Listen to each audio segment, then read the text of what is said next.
hear you. Okay. Good morning, sir. We could able to clearly hear to you, sir. Sure. Thank you so much, sir. So we'll wait for 1 more or 2 more minutes. We have 70 people, but we are hoping that we'll get at least 100 numbers before we start.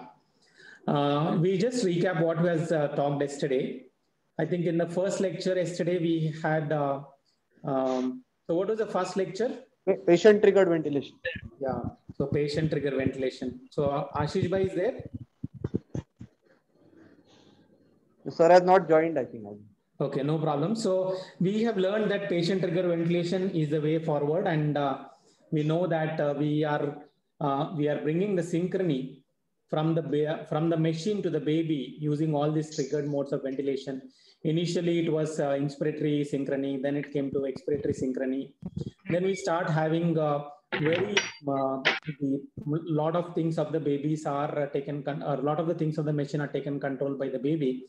So the best mode of ventilation looks like the most synchronous ways of ventilation looks like patient triggered PSV with VG, that is patient support ventilation or pressure support ventilation with volume guarantee. But this is not a routine ventilation. Still, there are some more issues which needs to be settled, because during acute phase, you need some amount of recruitment alveoli. That is why you have a fixed TI during the acute phase. And when the baby settles, we can switch over to PSV-VG. That looks like the best mode of ventilation for a stable or a baby who is well controlled on existing ventilation strategies. And we have seen how Ashish explained to us how triggering works, how termination sensitivity works, how each machine works to ensure that the baby gets the correct volumes and pressures. So that was a wonderful lecture, and then simplified lecture. Then after that, we had the second lecture on functional echo and shock. And Tushar was able to explain to us based on the case studies that, yes, we need to assess the volumes, we need to assess the cardiac function. And if you can assess the volumes and baby is in shock, we can give volume support. And if the volume support is not required, then we directly aim at the heart. And if heart is all right, volume is all right, but peripheral circulation is a problem, then we can target out the systemic vascular resistance. So basically, when we are looking at functional echo, we are like trying to see in a case with shock, whether it is hypovolemia, whether it's cardiac dysfunction, or whether it is afterload problem. If it is hypovolemia, we give volume or blood. If it's a cardiac function, we use inotropes. And if it's a systemic vascular resistance problem, like in early sepsis or in some conditions like where the systemic vascular resistance is high, we can use, low, we can use things like vasopressors. So that was what the summarization of Tushar's talk. And after that, we had the third talk on, the third talk was on Sandeep. So we had the talk on X-rays, where I think a lot of audio quality was difficult. So we are trying to send you the audios again, a recorded audio on your WhatsApp. Maybe by another 1 or 2 days, we should be able to send you the audios of the X-rays. But systematic reading of X-rays, so we have seen Dr. A, B, C, D, E, F. How do we do the systematic reading of X-rays is what we have learned, yesterday. Then we have seen, the next thing we have seen is, we have seen is the last lecture on HFNC, and last lecture was HFNC and NAMV. So HFNC we have seen is almost similar to CPAP, but there is no pressure being delivered, but it will give us a warm humidified oxygen. So with that, we ended yesterday's thing, but I'm sure many of you must be waiting for the lecture on the X-rays again. So, but we will send you a recorded version.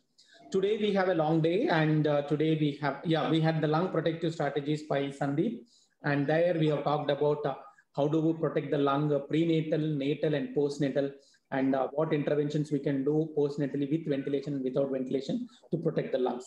So that was the summarization of yesterday. Sandeep, you can unmute yourself now, and you can start off these sessions today. Please moderate the sessions for today. Sandeep? Yeah, good morning, everyone. So today we'll start with first talk is on CPAP, where we would look at the nuts and bolts of CPAP and humidification. And we have the authority on this topic, Dr. Srinivas Murki, who would take us through the journey of how one could give CPAP, basically to learn the physiology and how we would use CPAP in our day-to-day practice. And believe me, that once we start CPAP, majority of our babies are not going to get ventilated. So this is probably the best way where we are going the best, the lowest lung damage, and our babies are going to get less infections. So I think this lecture is the basis and the best way how one could offer respiratory support in newborns with so over to you, Srinivas. Yeah. So I would start saying that if you are in babies with respiratory distress, babies who have significant respiratory distress, yeah, can we pin this? Yeah, I'm pinning so that this is what will be visible for most of you.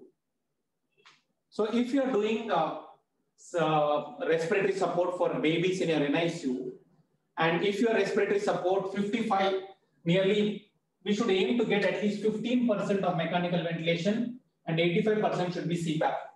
If your unit has this capacity, that means you are doing well on the CPAP. So 85% of babies with respiratory distress can be managed only with CPAP is what I would like to tell you. Can you see clearly, Sandeep? Sandeep? I know all of you are muted. Can you put it in the chat box if you are able to see or not? Yes, okay, thank you. So our aim is that if baby, 85% of babies who require respiratory support should be on CPAP. Maybe we are talking about 28 to 34 week babies. So if you are taking care of more of 28 to 34 weeks babies, 85% of those babies should be only on CPAP. So how do we get this? Is we start early CPAP, that is we start CPAP in the delivery room, and if the baby requires CPAP, we order surfactant as early as possible. And most babies with respiratory distress, if you start on CPAP, if the CPAP is able to control the distress, we add on surfactant if there is RDS. So early CPAP, delivery room CPAP, adding surfactant early will ensure that most of our babies are on 85% of our babies are only on CPAP support. So you can evaluate your own unit statistics and see whether you are able to achieve this or not. So only 1 in 6 babies should be in a unit should be on ventilation, and most of the babies should be on CPAP if you are doing correct method of respiratory support. So what do you mean by CPAP? So when you say you're giving CPAP for a baby, you're giving pressure. You're giving pressure. You're giving oxygen. Oxygen we measure as fraction of inspired oxygen concentration. Then you're giving warming the gases. So you're giving gases at a correct temperature to reach the nose. Then we warmify or we pour water vapor into the air which you are giving. So this is warmidification.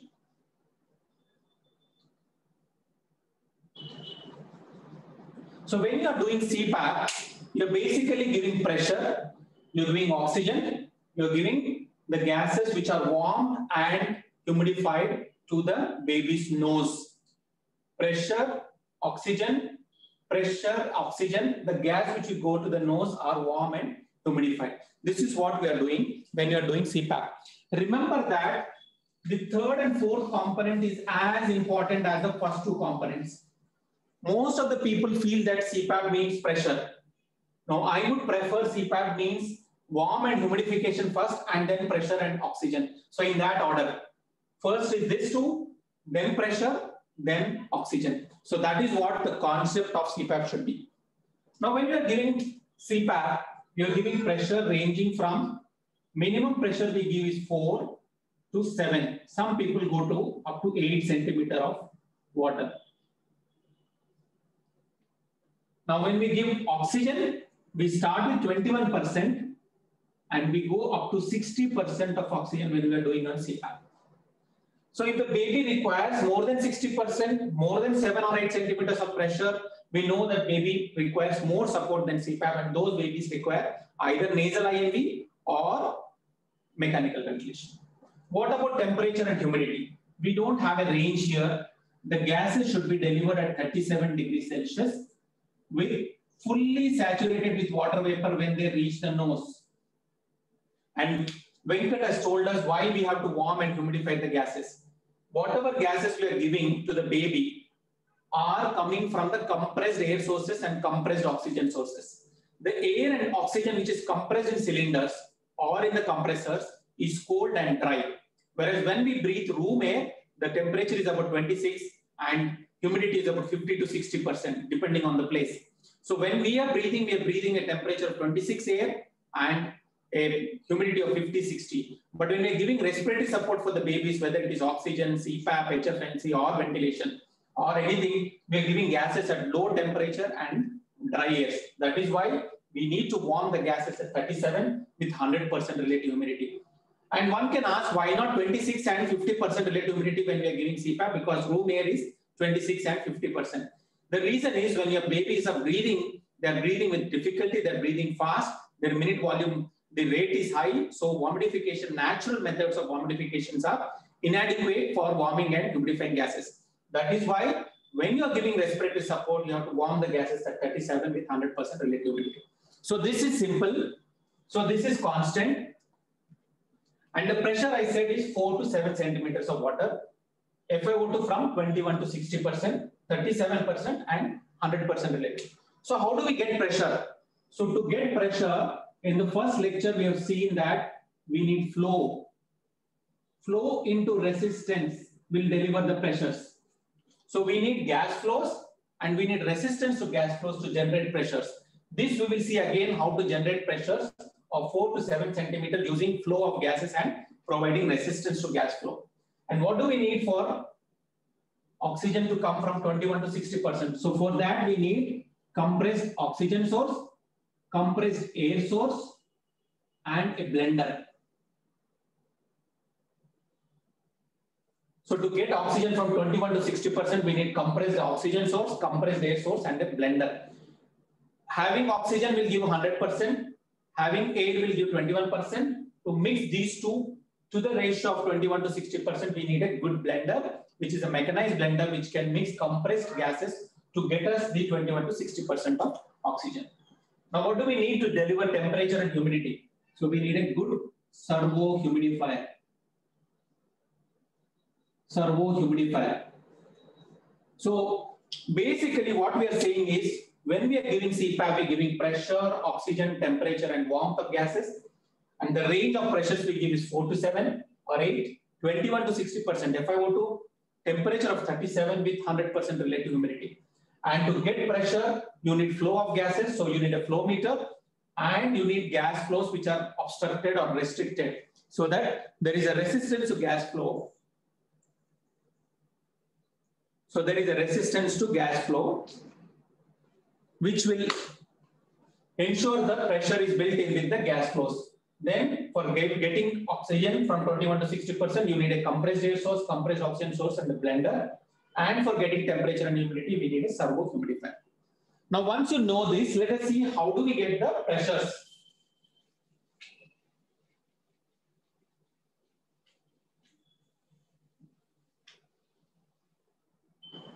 So for getting pressures to the lungs, you work on the same ISTPs, which you have discussed this in multiple occasions now. You make the gas flow in this circuit. So this is the inspiratory limb. This is the expiratory limb. And this is the patient lung. So you connected the inspiratory limb to the patient lung. And the expiratory limb is on this side. When you make the gas flow, and when you connect this gas flow to the lungs, keeping the expiratory limb open to the atmosphere, if the gas is flowing like that, normally what happens is, whenever any gas is flowing, the lateral pressures will be reduced. So it will suck the gas into the lungs. So sorry, it sucks the lung gas into the circuit. So this is called Bernoulli principle. When you're walking on, when you are on a road and there is a large number of vehicles are going on the road suddenly, and you're standing on the roadside. So what will happen? You fall onto the road. when these vehicles go away, when there is a flow of vehicles, the lateral pressure is decreased, so you fall onto the road. So that means you're pulled onto the road. So when gases are flowing, the lateral pressure is decreased, so the gas from the lungs is pulled into the circuit. But we want this gas to go to the lungs, so what we do? We create one obstruction here. And that is what we did in a ventilator. We created an obstruction. Now this obstruction will obstruct the gas flow. So flow into resistance is pressure. So we created a resistance, we created gas flow. Now this obstruction will create, since there is a flow of gas, obstruction is a create a pressure, and say it creates a pressure of 5 centimeters. Now since there is no pressure in the lung, lungs are at negative pressure. So pressure here is positive, so gas will go into the lung till the pressure in the lung is 5 centimeters. Now once the pressure in the lung is 5 centimeters, excess gas will leak to the atmosphere. Now if you increase the obstruction, the pressure will go from 5 to 6. The gas will start flowing into the lungs till the pressure in the lung is 6 centimeters. And after that, excess gas will leak out to the atmosphere. So this is what will happen when the flow is fixed. The flow is fixed, we just change the resistance. So the gas started flowing into the lungs till the pressure in the lungs is equivalent to the pressure in the tubes. And once the pressure in the lung is equivalent to the tube, excess gas moved to the atmosphere. So how did we generate pressure? We generated pressure by using flow of gases and creating a resistance. So this is what happens in a ventilator. In a ventilator, gas flows in the circuit, then you create a resistance using a pressure valve. But in bubble CPAP, we create this resistance by immersing this tube inside water.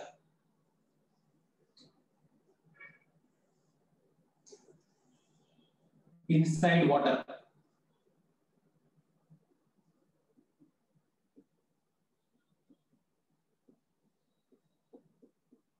So what we have done is, we have the inspiratory limb, patient is connected, expiratory limb. The expiratory limb is pushed inside water. Now what happens is this gas goes till here without any resistance. Now if it has to come out, because gas has a tendency to come up, it has to go through this water column. So the resistance offered to this gas is equal to the depth of immersion. So suppose this depth is 5 centimeters. So the resistance offered to the gas is equal to the depth of immersion from the water level till how much deep this tube is inside water. So if this depth of immersion is 5 centimeters, the resistance offered to the flow of gas is 5 centimeters. So the gas till the pressure in the tube will be 5 centimeters. Once the pressure in the tube is 5 centimeters, excess gas will leak out to the atmosphere. Now since the gas pressure, the pressure in the tube is 5 centimeters, gas will go into the lung till the pressure in the lung is 5 centimeters. So lung will open up from, say, from minus to 5 centimeters, the gas will open up. This will lead to FRC, functional residual capacity. Atelectasis will be relieved, so the lungs will open up. That maintains the lung at FRC. So what we have done is, to create pressure in the tube, we immerse the expiratory limb inside water. And once the tube is inside water, the depth of immersion will be the equivalent to pressure in the tube. And since the pressure is built up in the tube, the gas will flow to the lungs will expand to the FRC. And then you will see that once the pressure in the lung is equivalent to the pressure in the tube, the excess gas will leak to the atmosphere. So what it means is, if there is bubbling here, that means the pressure in the tube is slightly more than the pressure or resistance offered by water column. So bubbling here means whatever resistance you have created in the water column is, the pressure in the tube is little more than that. So bubbling is a sure short sign that pressure is there in the tube, and this pressure is slightly more than the resistance offered by the water column. Now if you want to increase this pressure to 6 centimeters, what you do is, so you increase the depth of immersion to 6 centimeters. So from 5 centimeters, now the depth of immersion is 6 centimeters. Now pressure in the tube has become 6 centimeters. The gas will go to the lungs. The pressure in the lungs becomes 6 centimeters. There will be some more expansion of the lung. The FRC will increase a little bit more.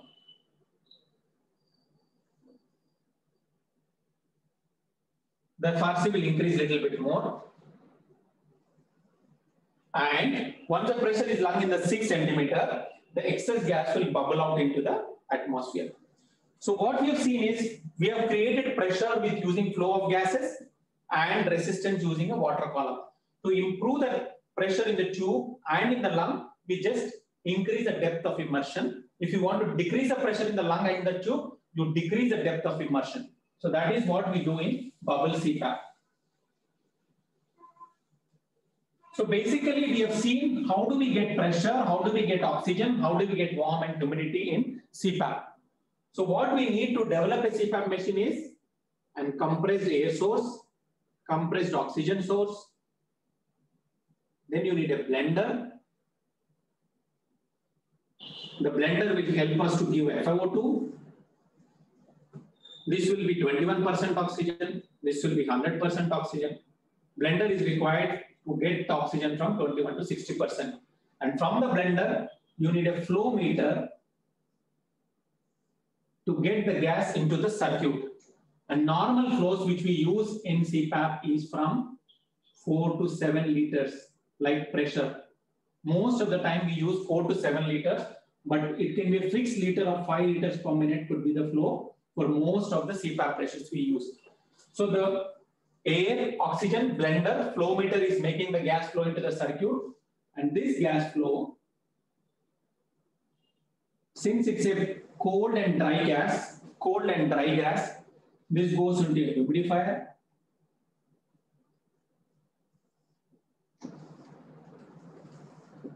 So humidifier warms the gas to 37 degrees Celsius, 100% RH.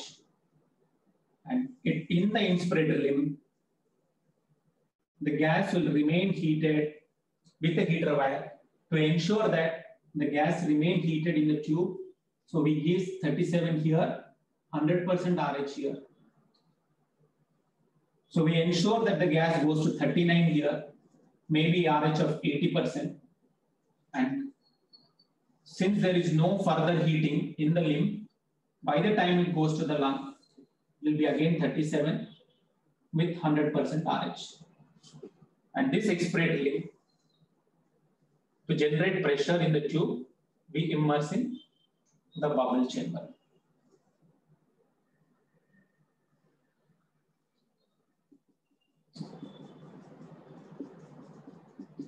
So that is how you get a CPAP machine. Air, oxygen, blender, flow meter, humidifier or a humidifier, servo humidifier, and an expiratory limb which dips in water. So this is what a basic CPAP machine should look like. And this is what all you require when you do CPAP. Now we know what we need, how much we need. Then we will see how do we titrate. So basically we said we need pressure, we need FiO2, we need temperature and humidity. These two are constant, we said 37 degrees Celsius, 100%. So there is no change here. This is constant. Always this should be same. Now FiO2 we said 21 to 60%. And pressure from 4 to 7 or 8 centimeters. Now we have missed one more thing. To generate pressure, we need flows. And we said flows normally we require 4 to 7 liters per minute. But as a standard 5 liters per minute is enough for most of the CPAPs which we give for newborns.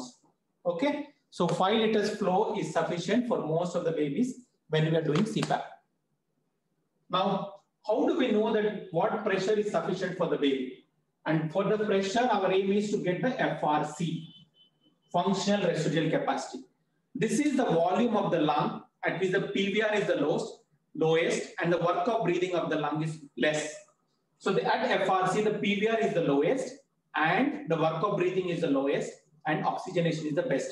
So how do we know that baby is at FRC?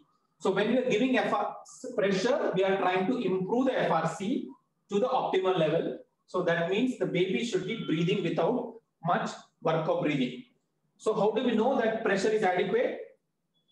So the ways you know that the pressure you're giving is adequate is recessions.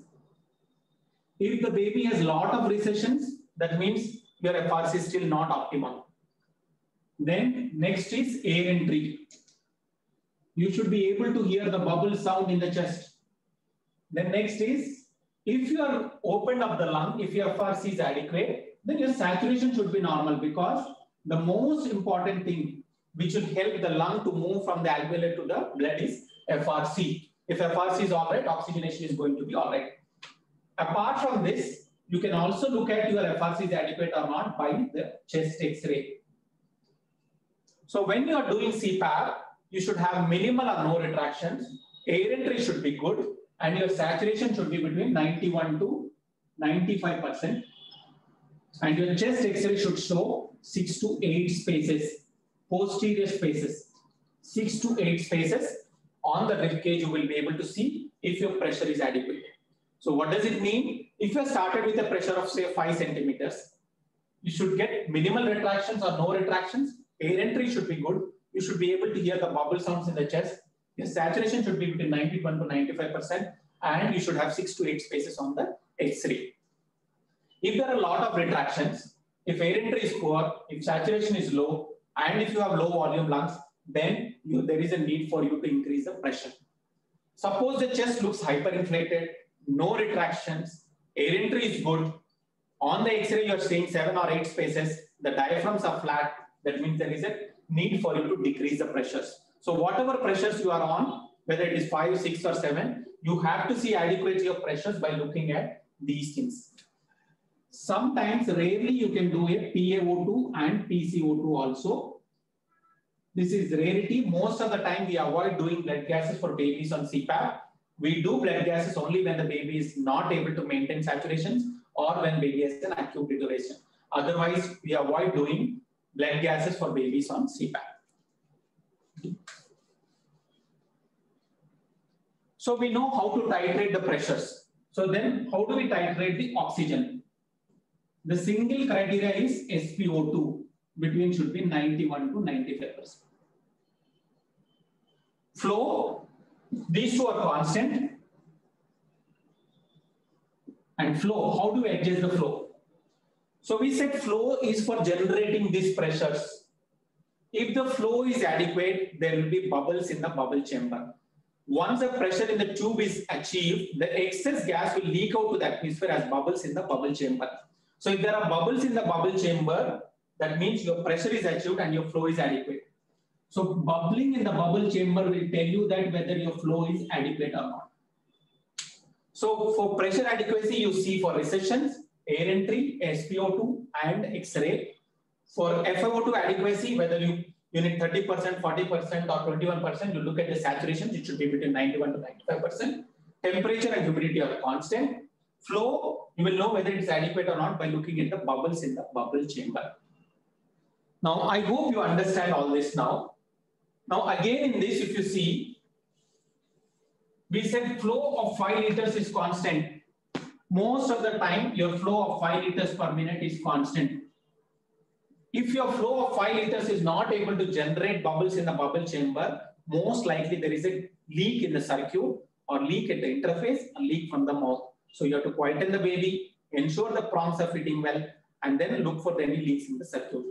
In spite of checking for leaks, if there are no leaks and still bubbles are there, bubbles are not there, then you increase the flow from 5 to 6 liters or 6 to 7 liters. More than 7 liters, if you are requiring bubble flow, definitely there is a problem in the circuit or interface or in the mouth of the baby.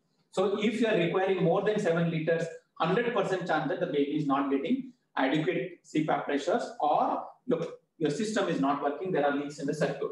So this is constant, temperature is constant, humidity. So leftover is only pressure and FiO2. So how do we titrate that? So between these two, what is common is SpO2. So if you have problem in SpO2, if your SpO2 is low, you have two choices, either increase pressure or increase FiO2. Now, if your SpO2 is less than 90%, you have a choice of increasing pressure and FiO2. Between these two, we will always try to improve the pressure rather than FiO2 because you want the lungs to be at the optimum FRC, and then you give concentration oxygen that will go to the alveoli. So between the two, always the preferred is pressure over FiO2. So keep your mind in your mind that open lung should be open, then only your concentration of oxygen will work. So how do we know that whether the pressure is adequate, whether your FRC is adequate or not? So if a baby has low saturations and if he has recessions, if the air entry is reduced or if X-ray is showing low volume lungs, then you increase pressure. If baby has low saturations, no recessions, air entry is good, chest X-ray is showing normal volume lungs, then you increase FiO2. So you increase pressure if low saturations, and if you have one of these problems, increase pressure. If low saturation, but these are normal, then you increase the FiO2. So I hope that clears up most of the problems in managing a baby on CPAP. Now, once we have told you how to increase, but suppose you have good saturations of say 94, 95%, and you are in a pressure say of 6 centimeter and FiO2 40%. Now, what do you decrease? So when you have a saturation normal, you have pressure of 6 and 40%, which one you should decrease? So when you're decreasing, you decrease the FiO2 first and then the pressure. So you can come down to FiO2 to as low as 30%. Then you come down on pressure to 5 centimeters. Once you're on 5 and 30%, then you can come down on FiO2 21%. And then you decrease the pressure from 5 to 4. Once a baby is on 4 and FiO2 21%, this baby is ready to be removed from CPAP to either HFNC or LFNC or room air, depending upon the weight and gestation of the baby, depending on the lung condition of the baby, you will decide to ship the baby on LFNC, HFNC or room air. So the concept which I want to drive is that if oxygen is less, your aim is to increase the pressure, and once you increase the pressure, if retractions are still not gone down, you can continue to increase the pressure till retractions minimize. Now let us look at, so we have seen what we need, how do we give, how do we increase, how do we decrease. So when we have basically 3 conditions for which we start CPAP: babies with respiratory distress, babies with apneas, and post-extubation. So for all these conditions, CPAP pressure, we start with 5 centimeter, apneas 4 centimeters, post-extubation again 5 centimeters. FiO2, if it is RDS, we start with 30%, apneas 21%, or maybe sometimes up to 25%. There is associated lung disease. Post-extubation, same as what you had on the mechanical ventilation when you have extubated. Flow, same, 5 liters, 5 liters, 5 liters. Temperature, humidity, constant. So whenever we are starting for a baby with RDS, we start with pressure of 5, FiO2 30%, flow of 5 liters. Once you start, these 2 conditions I will tell later, or they'll remain the same because the principle will remain the same. Once you start this baby on baby with respiratory distress, pressure, you started FiO2 and flow, then you assess the baby. If he continues after 15 minutes, he continues to have recessions, low volume lungs, and SpO2 say is less than 90%. Then you increase the pressure to 6 centimeters. FiO2 same. Still after this again reassess after 15 minutes.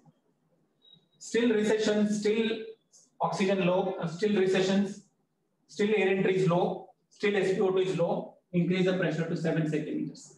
FiO2 30%. Still baby is having low saturations, retractions have reduced, so then you can increase FiO2 to 30 to 40% or 40 to 45, 45, 55. So the first aim is to increase the pressures if there are retractions, low air entry, and then only increase the FiO2.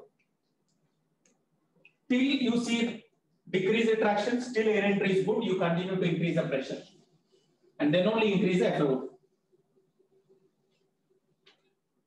Now, next thing is, the other way to do is, you started with FO to 30% and pressure of 5. After 15-minute retractions are still there, low volume lungs. Then if your X-ray is suggestive of RDS, that is RDS, then instead of increasing the pressures, you add surfactant. So I told you one method is to keep on increasing the pressure. Second method is to add surfactant if the lung disease is RDS. But if it's a pneumonia, obviously surfactant will not have a value, so we'll increase only the pressures till the retractions come down, till the air entry improves, and till the baby's FRC is established. We'll continue to increase the pressures and then only increase FO2. Suppose retractions have come down, air entry is improved, but saturations are still low. Instead of increasing pressure, we can increase the FO2. So it is a closely knit way of improving the FiO2 saturations. And how do we improve the saturation is based on how we assess the retractions and how we assess the air entry. So when do we say baby is adequately supported with CPAP?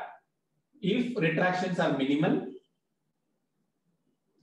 if air entry is good, or you are able to hear the bubble sounds in the chest, if X-ray is showing good lung volumes, and if bubbling is seen in the bubble chamber, and if SpO2 is between 91 to 95%, we know that the baby is well supported on CPAP. So this is what we do when we are doing CPAP. So far I've told you what do we need when we are doing CPAP? How do we get those things? What are the components of a CPAP machine?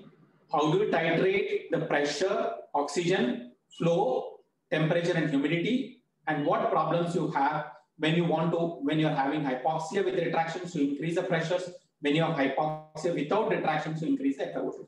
And how do we decrease? When you're decreasing, you first decrease the FiO2 and then you decrease the pressure. So when do we say CPAP has failed?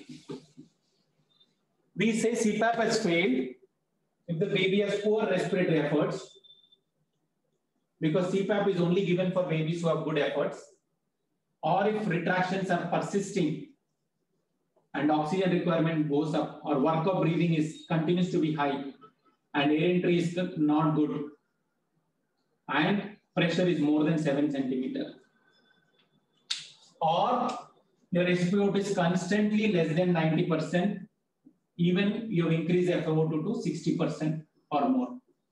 If you have these conditions and then you say CPAP has failed, at this condition, first you see whether you look for your CPAP adequacy. That means whether you are able to generate pressure in the tube or not, whether these pressures have reached the lungs or not, and whether your blender is working or not to deliver the FiO2, and your humidification is appropriate or not.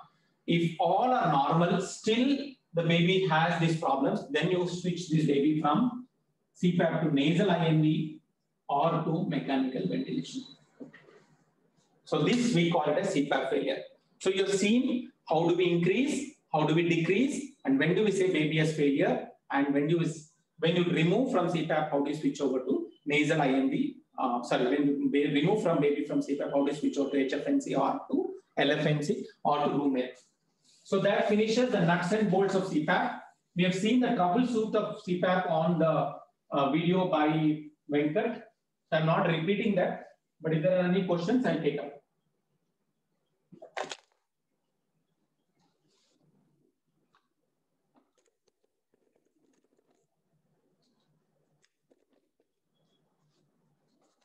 Sandeep?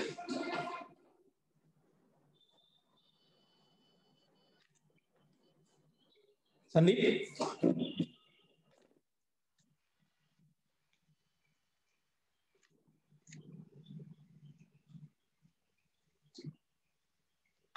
Can you hear me?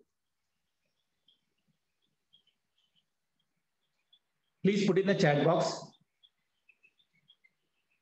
We can hear you, sir. Okay, thank you, Tejo.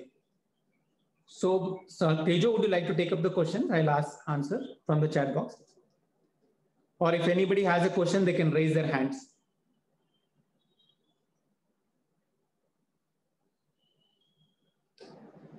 Tejo?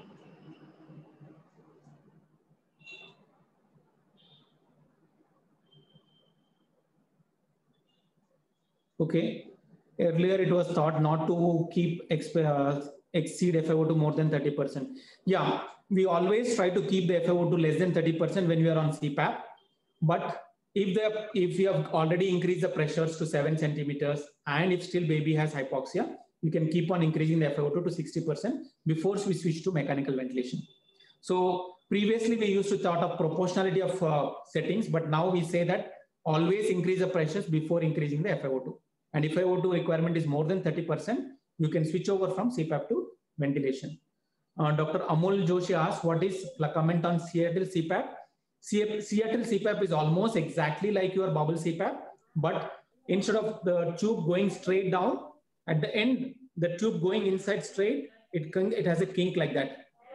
So the bubbles in bubble CPAP is coming down like that and moving up. In Seattle CPAP, the gas goes up and then there is a kink in the tube and the bubbles come out straight. So that is I will read, sir. I will read. So that is the only difference, and that is what they say, that when the bubbles are leaking out directly up, then the work of breathing is lesser. Is there any minimum value for flow to generate or flow? So anything which gives continuous bubbling. So ideally the flow should be the lowest to cause bubbling, but we have seen in our own experiment that flow of 5 liters is the best to start with. Okay. If CPAP is started as primary mode for MAS, when do we say that CPAP failure in terms of FiO2 and PEEP settings? Is it same MAS as is slightly a different category where depends on the lung volume. If your MAS has a lung volume low, then you treat it exactly like your RDS. But if it's a hyperinflated lung, we avoid pressures more than 6 centimeters, and FiO2 can go up much higher than 60 or 70% in MAS babies. So remember that if there is a hyperinflated lungs, we tend to not use high pressures or more than 5 or 6 in MAS babies. So the rule that 10% is showing low volume lungs, you can work like exactly like RDS. The rule that 10% FiO2 increase or decrease should be accompanied by 1 centimeter PEEP. Should we strictly follow it, or do we need to change our policy? No, I think in the initial phases you can follow that, but as you get a hand on using CPAP, you will understand that our total aim is to get the FRC. And if your FRC is adequate, that is, if you are given adequate pressures, then only FiO2 is going to work. And then next question is that initial setting of HFNC after weaning from CPAP. So again, flow of 5 liters and FiO2 as much as on the CPAP. Suppose you're weaning from CPAP of 4 and FiO2 25%, you give flow of 5 liters and 21% FiO2 or 25% FiO2. How long do we wait after starting CPAP to decide? I think this you have covered, sir, altering settings almost half an hour. Mouth should be opened or closed when the baby is on CPAP. Never close the mouth of a baby on CPAP. If the baby doesn't require CPAP, he will open his mouth, and that's a natural vent. So we don't use chin strap at all in our babies.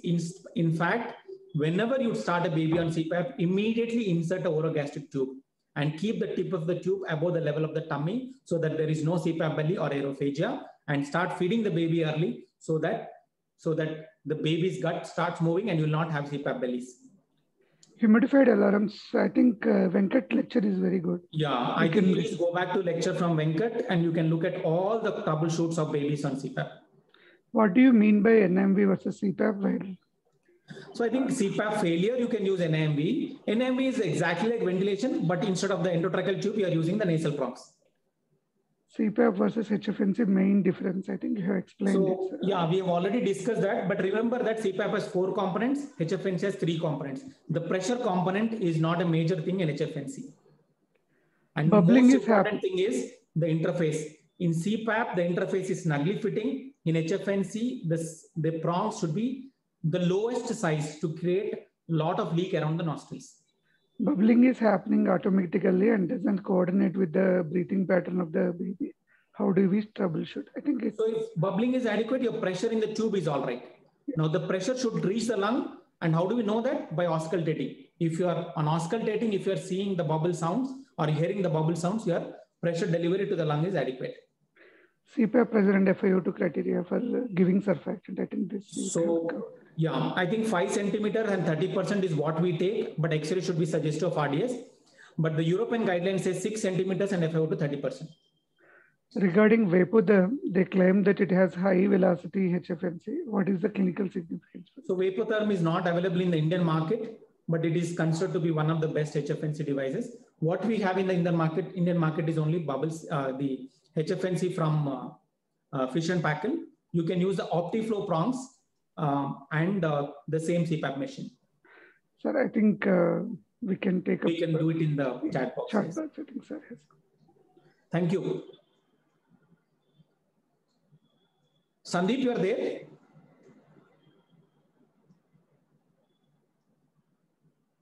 Sandeep? Maybe you can take over, sir.